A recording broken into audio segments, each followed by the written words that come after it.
Moi, je suis Nazir Roussel, je suis le président de la Fonds Action Paysanne. Voilà, qu'est-ce qu'on peut attendre d'une telle rencontre nationale? La première chose qu'il faut, c'est de rendre visible le profil des jeunes en termes d'insertion autour des exploitations familiales agro-silvopastorales halieutiques des 33 associations membres de la FONS.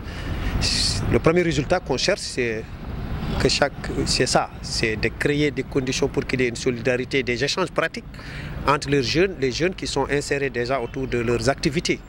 Donc le premier résultat, c'est d'avoir la visibilité. Chaque jeune, comment tu es inséré dans ta propre famille, sur quoi tu agis, est-ce que c'est une activité agricole, non agricole, quelles sont les difficultés que tu rentres, quels sont les atouts que tu as.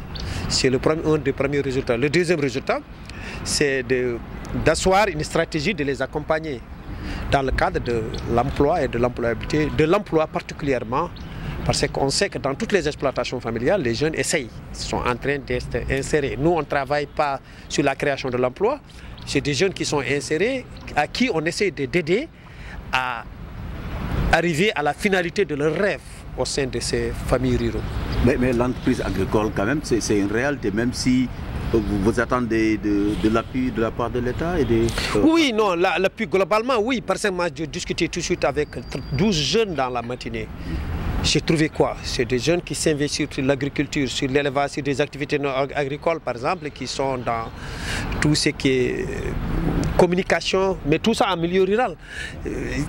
Ils ont besoin de quoi? Ils ont besoin en appui en termes de formation, ils ont besoin qu'on les aide à finaliser la reconnaissance juridique de leurs papiers, ils ont besoin d'un financement de crédits à des taux intéressants, ils ont besoin de connaître l'environnement des affaires. C'est tout ça qu'on va essayer d'aider effectivement. Et quel rôle peut jouer l'exploitation familiale dans la prise en charge de cette problématique? La première chose que j'ai vue avec les 12 jeunes, c'est que leur premier rôle, c'est que c'est des exploitations qui ont accepté de céder une partie de leur terre à un jeune. C'est-à-dire la famille, le premier qui a accompagné, c'est la famille. Un jeune m'a dit, moi, dans notre propre famille, globalement, on a 12 hectares. La famille communément m'a affecté 2 hectares. J'ai commencé à faire mes citronniers. J'avais des difficultés, mais maintenant je me suis retrouvé dans ce que je fais. Il m'a donné même ses chiffres d'affaires et ce qu'il gagne. Ça veut dire que ça c'est un premier élément. Le deuxième élément que j'ai vu effectivement, c'est l'accompagnement en termes de financement. Un jeune m'a montré comment il a commencé son embauche ovine.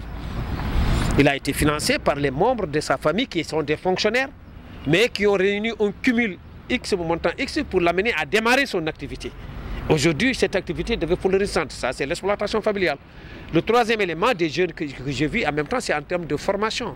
J'ai vu un jeune qui faisait l'agriculture, où c'est sa propre famille qui est partie payer effectivement une formation de 25 jours pour lui. C'est tout ça que l'exploitation familiale apporte comme contribution par rapport à l'entreprise du jeune.